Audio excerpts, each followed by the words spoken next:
Hello everyone, I'm very happy to be here today speaking at the Wellness Lifestyle Conference. I'm Jamie Go, CHT, Professional Hypnosis Practitioner.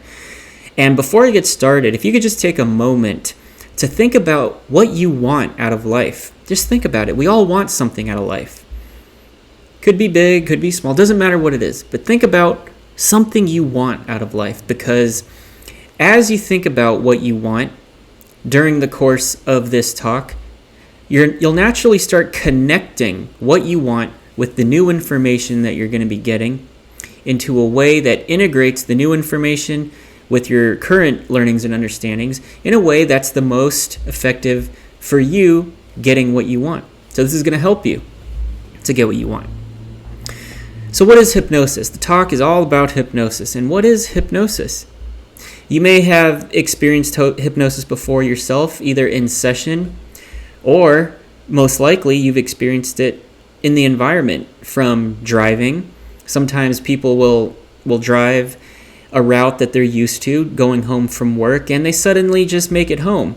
But you don't remember stopping at those stop signs or those red lights or making those turns or getting off the freeway exit. You just somehow get home just like that. That's hypnosis. Another one is falling asleep. 30 minutes before you fall asleep, you have to pass through the state of hypnosis. Hypnosis is the doorway between waking and sleeping. It's an alpha brainwave state. And the most popular environmental hypnotic state there is watching a movie. Because when you watch a movie, are you really sure at which point exactly in the film that you become fully absorbed and engaged in the movie, in the story? It's not exactly clear. You may have anticipated this movie's release for a long time and were looking forward to it, and you become engaged as soon as you walk in the theater. Or you could have not ever heard of this movie and your friend took you to see it, and you did not become fully absorbed or engaged into the movie until the third scene. But once you are fully focused, absorbed, and engaged into the story, into the movie, you block out distractions. You are not disturbed by the person getting up to get popcorn or use the bathroom. You are not disturbed by somebody's head that is partially blocking the screen in front of you. And most importantly, you are not distracted by the fact that this is all make-believe. You know consciously that this movie has special effects, has actors, is a work of fiction.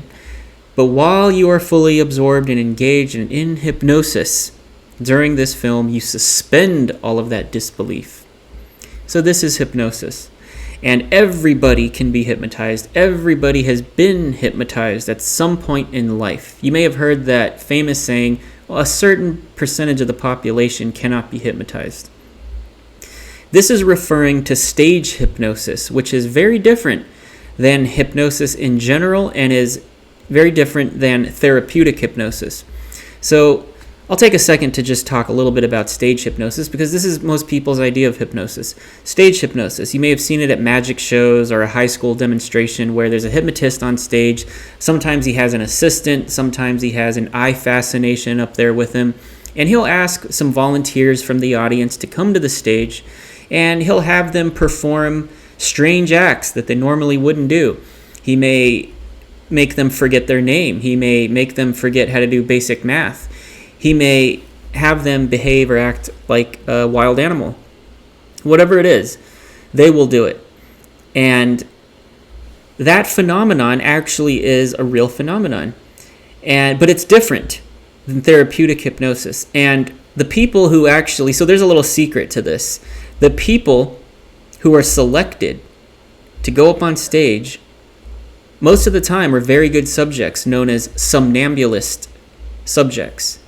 And these somnambulist subjects can be good hypnotic subjects in one of two ways. One way is they are very visual people. They're very visual people, and they can create physical sensations with their imagination. So if you tell someone like this to imagine their hand is underneath a heat lamp, very hot heat lamp, and this heat lamp is beating down hot light onto their red hot light onto the top of their hand, their hand will start changing temperature, and it may even start sweating. So these are people with very vivid imaginations. That's one way they can be a good hypnotic subject. Another way is they could be somnambulous, which is a hypersuggestible person. They are virtually always in a state of hypnosis. So they are very hypersuggestible. And I'll talk more about the suggestibility, the hypersuggestibility and somnambulism in a few moments. But just so put a pin in that for now. And let's get back to what hypnosis is and what it is not, dispelling all of these myths. So stage hypnosis, different subject. What I do is therapeutic hypnosis. And what we're basically doing in a therapy setting using hypnosis is we're trying to create a change. We're creating a change in behavior. So how is behavior learned? Well, and that's a key word. Behaviors are learned. All of them. So if you look at someone who is a smoker, addicted to smoking, they cannot quit. They had to learn how to smoke because most people don't enjoy their first cigarette. It burns, it tastes gross, it stinks, makes the lungs feel weird on that first drag, and it's painful. So there is some secondary gain, though. It may get them in with the cool kids. It'll make them look cooler, whatever it is, peer pressure, they'll be accepted. So they're willing to go through a little bit of pain for that secondary gain, that byproduct of pleasure that they get. And over time, with repetition, they now become a smoker. And they don't feel that initial pain that they did at first. So that is how people learn to become a smoker. And everybody learns their behaviors. Behaviors are learned. So just remember that. And so let's look at how behaviors are learned. So, if you imagine your mind as a circle, this is your total mind. And at the very bottom, you have what's called the fight or flight response. And we're born with this. All humans are hardwired or born with the fight or flight response for good reason. It has enabled us to survive for so long. Because back before civilization and society was the way it is now, humans had to live amongst predators, amongst the animal kingdom, and when there's a threat in the environment, this fight or flight response switches us on. It arms us with an excess amount of adrenaline so we could fight or run for safety. Everybody's familiar with this. The problem is, as societies have become more complex and more advanced, we've had to suppress this fight or flight response because you can't be at work getting into an argument and then you just suddenly fight this person or you run out of the building. You can't do that. So you have to suppress your fight or flight response every time it's triggered. And it is triggered each time you're threatened or stressed out. Fight or flight is triggered. So when we suppress the fight or flight response, the mind had to evolve extensions so that this excess amount of energy has somewhere to go. And one of those extensions is called depression. So you get triggered with fight or flight, amped up with adrenaline, I need somewhere to go. Some people get depressed. And when they get depressed, the physical body gets tired. And when the physical body gets tired, you go to sleep. And when you go to sleep, you dream. And through dreams, specifically your early morning venting dreams, that excess adrenaline and energy that was created from fight or flight can escape. And it can vent out through your early morning dreams, which is another reason why that phase, there's 3 phases. According to one dream theory, there are 3 phases of dreaming. This is why the early morning dreams right before you wake up are oftentimes the most surreal out of all your dreams, because it's venting and getting rid, or sometimes bringing in front of you something that you should integrate into your life. But whatever it is, things are being brought to the surface from the subconscious that need to escape somewhere. So that's depression. That's one extension, and that's one route that the energy from fight or flight can escape through. The next is anxiety. And many people out there know what that's like. It's like experiencing an excess amount of feedback in the mind, shuts you down. You can't think clearly. Your brain is not working. And so anxiety. That is the second extension. And so right above the fight or flight response is the subconscious mind. And it makes up 88% of your total mind, of your life, of all your behaviors. 88% of your behaviors exist in the subconscious mind. So, learning how to control your bladders. There was a time in life where you were a baby and you would wet the bed and you had to wear diapers. But after a while, your parents probably taught you how to control your bladder while you're asleep. And it took some conscious effort in the beginning. And you had to learn and exert a lot of effort to get it right. But after time, you now can be totally unconscious, passed out, asleep, and your bladder will control itself because it's become a subconscious process. And all of our behaviors that are subconscious and are our automatic responses exist in the subconscious mind. They have become subconscious, automatic, non-voluntary responses, whether that's being triggered by certain things or certain people or certain voices, whether that is feeling depressed at a certain time of the day, whether it's all these habits that people have.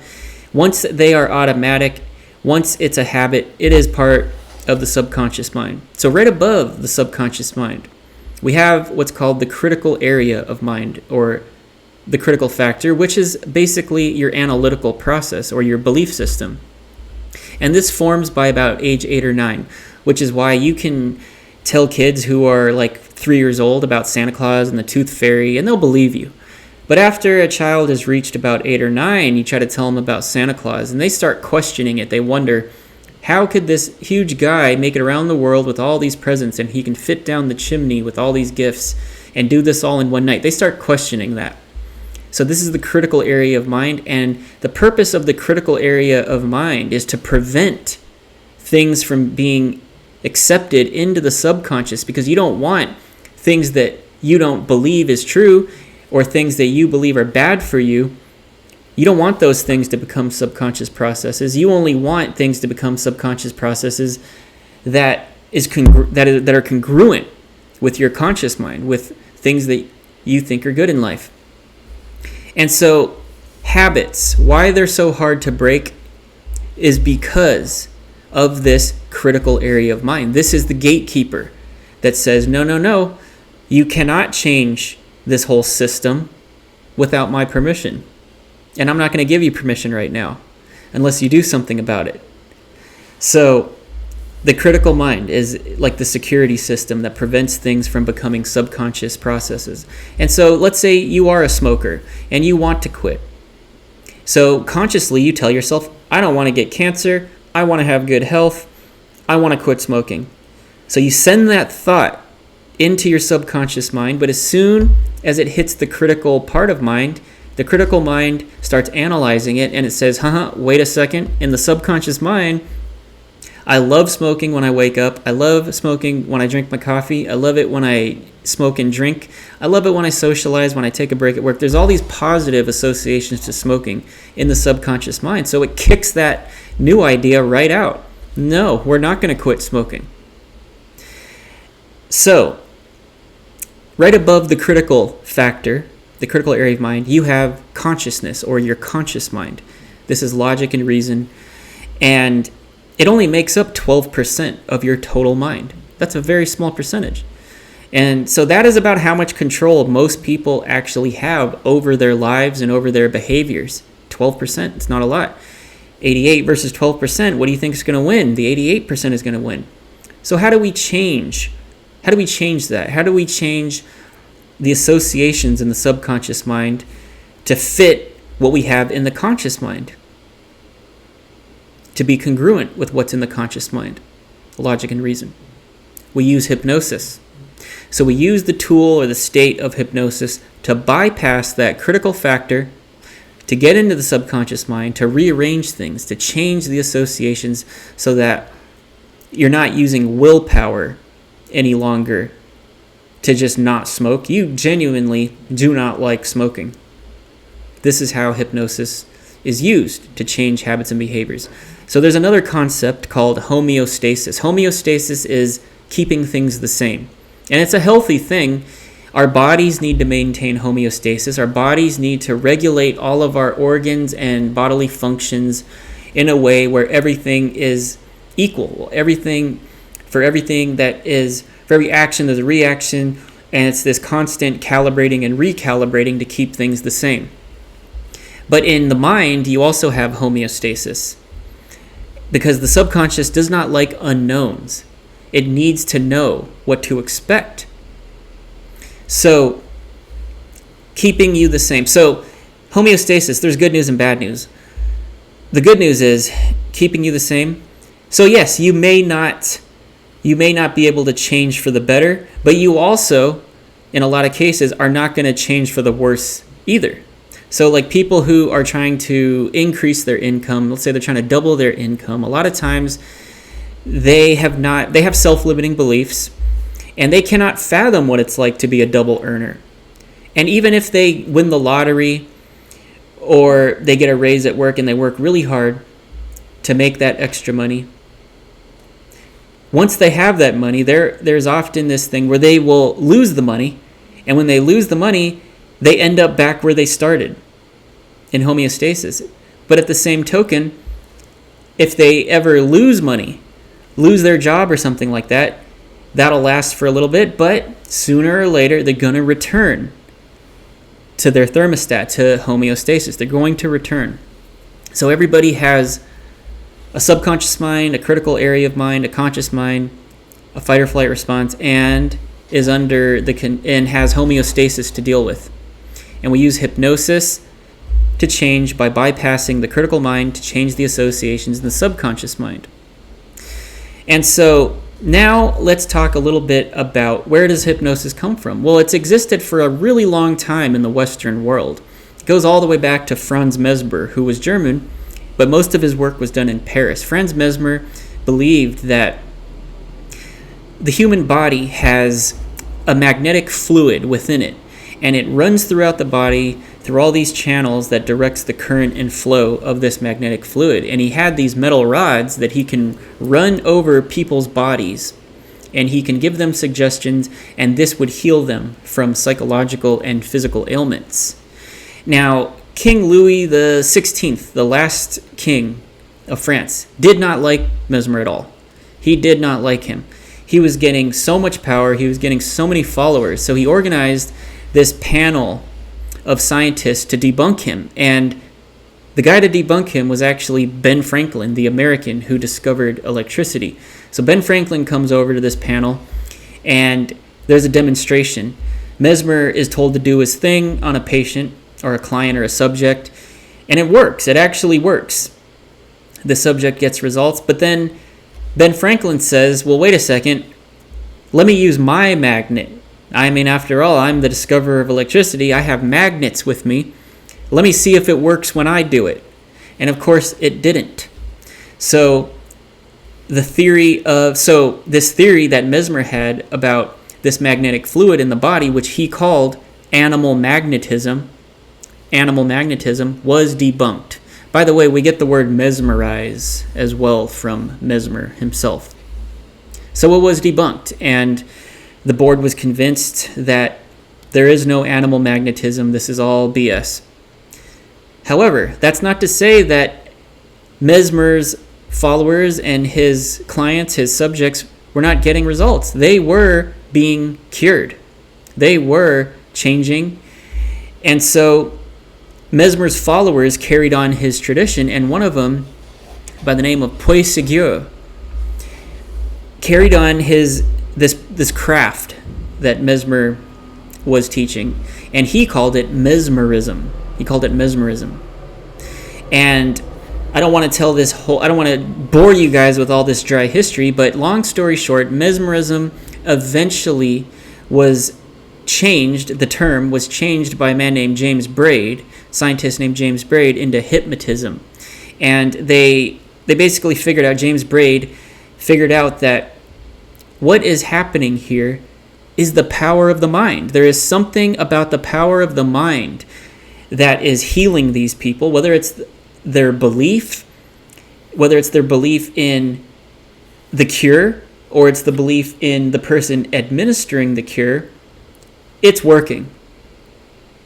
And in modern times, we have the placebo effect. So The placebo effect often is overlooked, and it's written off as, oh, that's just the placebo effect. But the implications of what the placebo effect is powerful.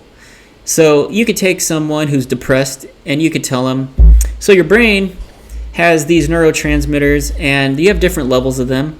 And if you are deficient in certain levels of neurotransmitters like serotonin or dopamine, you're going to be depressed. So what we're going to do to cure your depression is we're going to give you a pill. This pill is going to boost up your levels of serotonin and dopamine, and that will bring you into an equilibrium, a nice chemical balance, and that's going to fix your depression. So they actually give these subjects in these studies a sugar pill.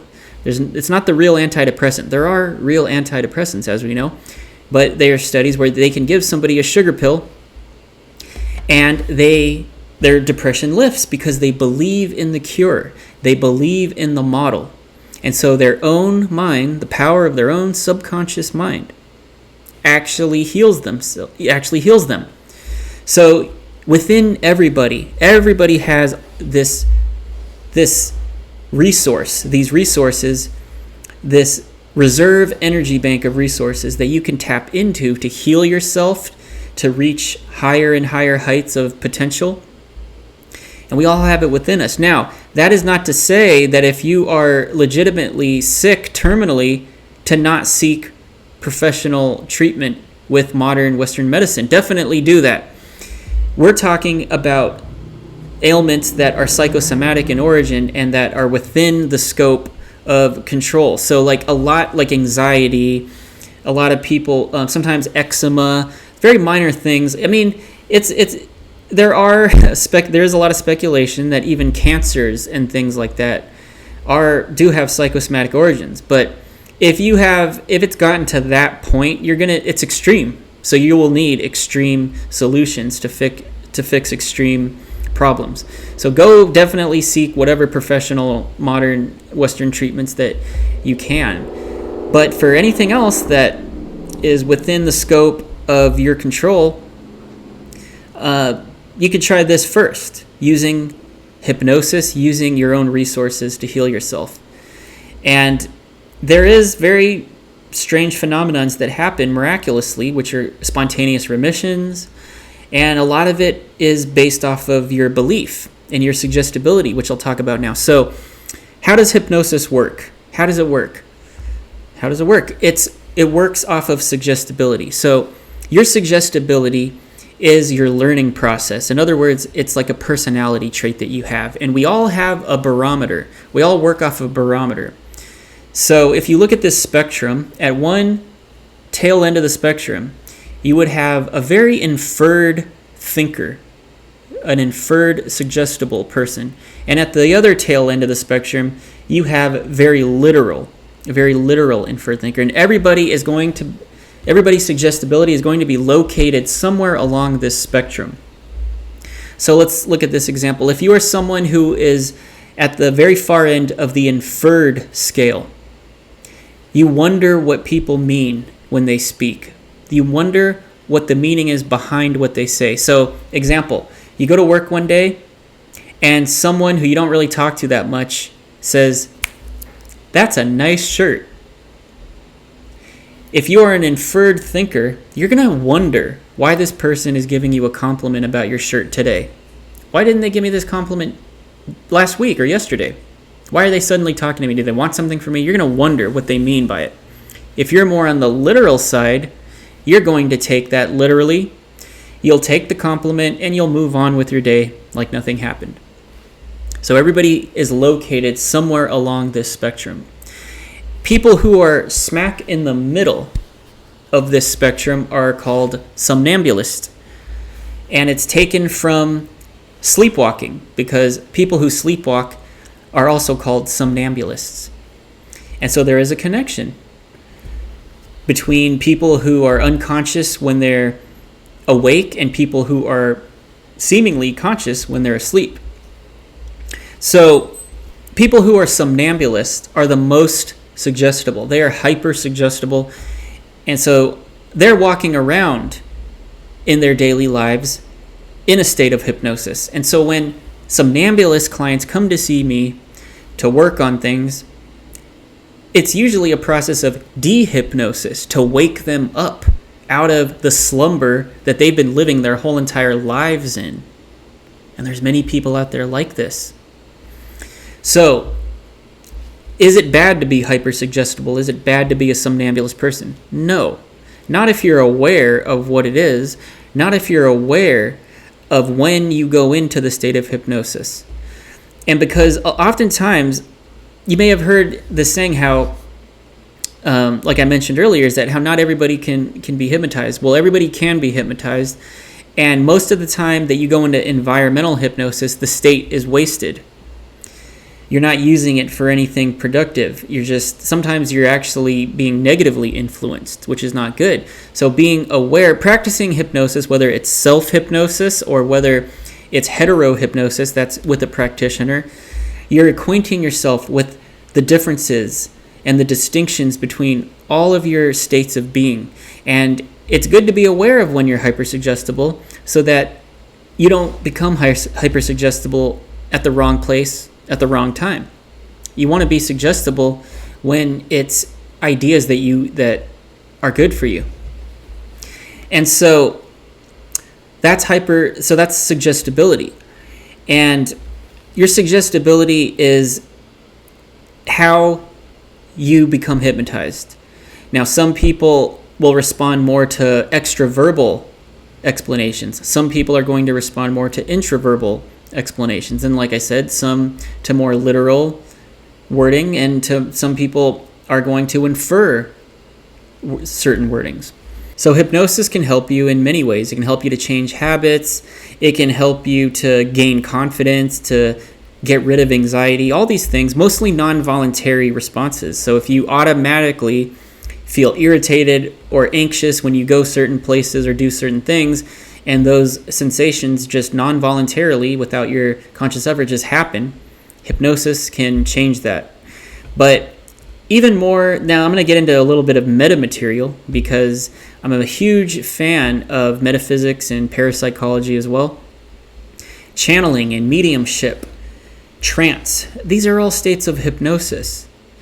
And when the conscious mind relaxes all the way and you can be lucid while using the subconscious mind, this is when you have access to all these other realms. And so people who channel and act as mediums for other beings and things like this, they also use the state of hypnosis. So I'm going to give you a tool, which is a self-hypnosis recipe that you can use to experience the state of hypnosis. And I have to say that this is a tool, self-hypnosis, which is different than hetero-hypnosis. There are limitations. You should not use self-hypnosis for depression or for any type of negative feelings that you're trying to get over, because if you are feeling depressed, you're the one that's giving the suggestions to yourself, which is not good. So there's limits. And if you're wanting to use hypnosis to get over depression or negative feelings, trauma, things like that, you'll want to do hetero hypnosis, which is with another person, with a practitioner. Okay, so, but definitely self-hypnosis helps with so many different other things. You can use it for focus. And just even having that state of focus, being able to switch on that state of hypnosis at will, is so beneficial, especially in today's world with all of these different distractions destroying our attention span. Okay, so let's get into how to do self-hypnosis. So this is what you do. You find a comfortable place. Don't do this in your bed. You don't want to do it somewhere where you would fall asleep, because you still want to stay awake, but you want to be comfortable. And you don't want to do this in a car where you're driving or anything like that. Make sure you pick a place and a time where you're not going to be distracted. You don't have to do anything, and you're safe. So you pick out this space, get comfortable. It doesn't really matter what position you're in, just as long as you're comfortable, but not too comfortable so that you'd fall asleep. And then, with your eyes closed, imagine with your mind's eye a staircase with 20 steps, and there's 2 handrails on each side. Imagine this. Some people can visualize, others can't. but everybody can imagine. So you imagine this staircase with 20 steps and these 2 handrails. Now think of a place. This place can be somewhere that you've been in reality, maybe on vacation, maybe the room you grew up in, or maybe it's somewhere nebulous that you've been to during meditation or you just go to in your mind. But it's a place that makes you feel safe, relaxed, and calm. You think of this place. What does it look like? What does it smell like? What does it feel like? Saturate all your senses in this place. And then when you're ready, you're going to walk down this staircase. And when you get to the bottom, when you get to 0, you're also going to count down as you walk down the staircase. You're going to merge with this place.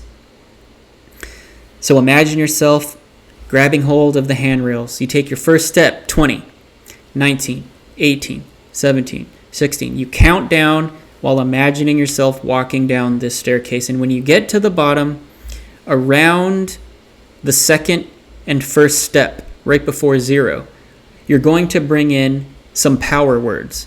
So the way, and power words are sometimes called keys. And power words or keys are the sensations that you're going to feel in this special place of yours. So you need 1 physical key and you need 1 emotional key. How do you want to feel emotionally? How do you want to feel physically? Most people will pick for their emotional key, calm. Calm is an emotional state, whereas relaxed is a physical one. So a lot of people will use calm as the emotional key and relaxed as the physical key. So when you get to about step 2, you can start bringing in one of those keys. The feeling is calm. Now at 1, the feeling is relaxed. And then at 0, imagine yourself in this calm place. And as soon as you're in this calm place or this special place, imagine a whiteboard. Go up to the whiteboard and write your keywords. Write it out. Relaxed, calm. See it. And then feel it. And then spend about, 5, 10, 15, 20 minutes in this place doing whatever you want, giving yourself positive suggestions, telling yourself whatever it is that you need to know. And the more you do this with repetition, this tool is going to crush through that critical mind, crush through your resistance, and it's going to get into the subconscious mind. It's going to bring in those new suggestions, those powerful instructions. It's going to change those associations.